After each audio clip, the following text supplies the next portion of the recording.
Une mère était assise tranquillement dans son salon, sur le divan, avec sa fille allongée à côté d'elle. Mais quelque chose n'allait pas, le comportement de la fille était étrange, troublant. Soudain, on frappa à la porte. La mère se leva doucement et alla ouvrir. En face d'elle, un homme calme, bien habillé.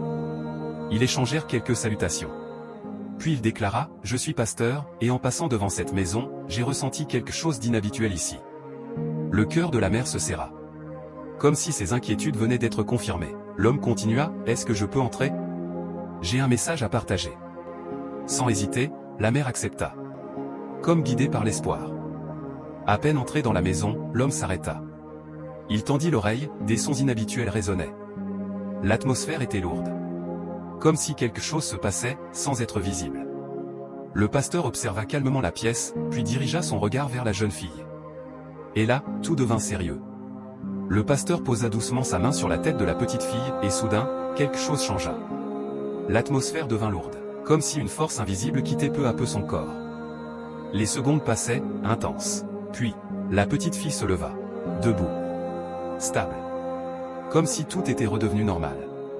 Sa mère, submergée par l'émotion, éclata de joie. Elle serra sa fille dans ses bras, en pleurant de bonheur. Sans attendre, elle appela son mari, « Viens vite voir. Regarde ce qui se passe. » Quelques minutes plus tard, l'homme sortit de la chambre. Son visage était fermé. Très fermé. Malgré la bonne nouvelle, il ne montrait aucune joie. Au contraire. Il fixa le pasteur, avec insistance, puis demanda, « Qui t'a envoyé ici ?» Le pasteur répondit calmement, « Je passais, et j'ai ressenti que je devais m'arrêter ici. » Un silence pesant s'installa. L'homme serra les dents. Puis dit froidement, « Remets-la comme avant. » La mère resta figée. Elle n'en croyait pas ses oreilles. Pourquoi refuser une telle amélioration? Elle tenta d'intervenir, mais son mari l'arrêta immédiatement.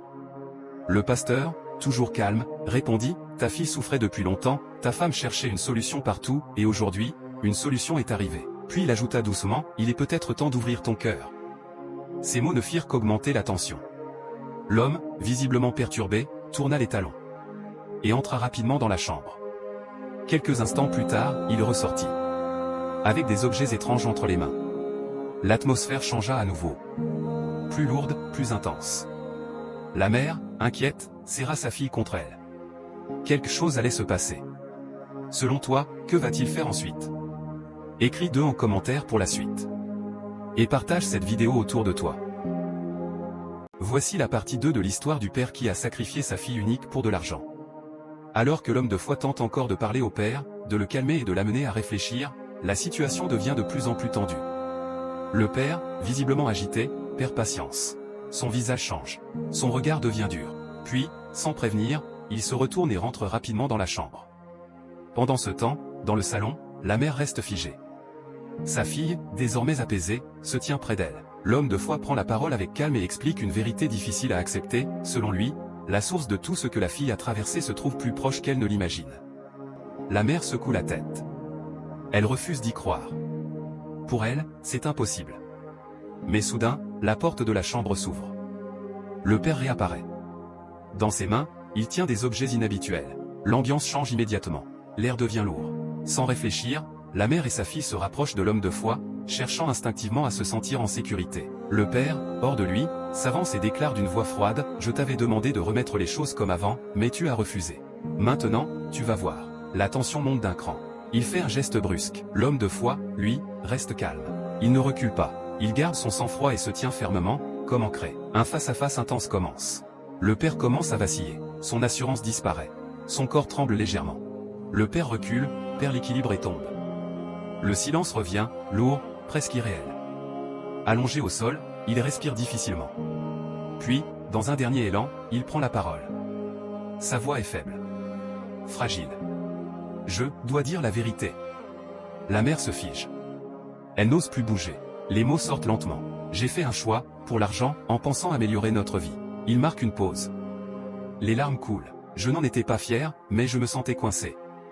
Je ne voyais pas d'autre solution. La mère s'effondre en larmes. Elle comprend enfin. Tout prend sens. Le père tourne légèrement la tête vers elle. « Pardonne-moi. » Après ces mots, son corps lâche complètement. Un silence profond envahit la pièce. La mère pleure. La fille reste immobile. Et l'homme de foi baisse doucement la tête. Rien ne sera plus jamais comme avant. Cette histoire nous rappelle une chose simple, certains choix, même faits dans le désespoir, peuvent tout changer. Dis-moi en commentaire, est-ce que tu penses qu'il aurait pu faire autrement? Et partage cette histoire si elle t'a touché.